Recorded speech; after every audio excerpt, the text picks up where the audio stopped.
For example, we have Elon Musk buying Twitter, entering the White House, J.K. Rowling in the UK helping to pass legislation. It's about whether or not you want more or less accountability checks on the decisions made that affect you. Everything that we have as human beings, that whether it's electric cars, which is good for climate change, there's no way governments would have got that over the line. Why? Because no one can get a decision done. That's why. Well, the evidence shows you that, Tilly, doesn't it?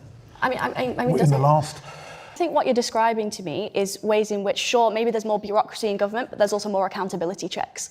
So what you're telling me is things can be done faster by billionaires because it's one person who has a lot of power in society who can do a lot of things. Whether that's good or bad is not relevant. The money from all the richest people in the world and divided it equally, it wouldn't take long to go back to the original pocket. Yeah, that's the problem. Because why is that? It is because it is the way of people. Why?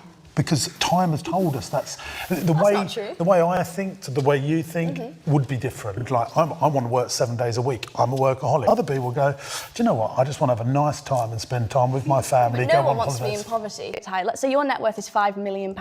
Elon Musk is almost 100,000 times richer than you. What we're arguing in this debate is not whether or not people should be wealthy. It's whether or not people should have such a degree of skin in the game that someone's compounding interest alone generates enough wealth for them not only to have such controlling interest in their own company, but also in the affairs of democracy, that it puts us in a state of political emergency. Musk owns Twitter and pushes out more far-right content. He controls the way in which we operate the algorithms. So even if he never says anything misogynistic, there is a proven increase in misogynistic language on the app. So Elon Musk is a proponent of a few things, mainly like this great replacement theory to do with white nationalism. White nationalism is an inherently misogynistic movement because of the fact that women are upheld as pedestals, white women specifically, are upheld as pedestals that represent a nation. And women who represent a nation should have certain requirements. And he cares very much about women who make babies. And if women don't make babies, their value decreases. And he's often said things to this nature. You know, all put in the hours.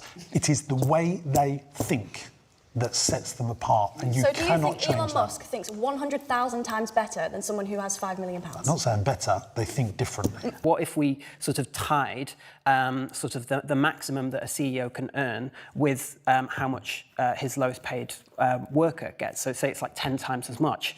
Then we end up, you know, we have greater wealth redistribution. At the moment, what's happening is we don't have trickle-down economics, we have hoover-up economics, right? The system is currently designed to transfer wealth from those that don't have it to those that do. And I would ask you, who do you think is more valuable? Genuine good faith question. The managing director of the Bank of America or a GP in England? And how do you actually measure value in that way? Is it not a bit of a silly thing to say, well, money is directly proportional to some kind of efficiency or value?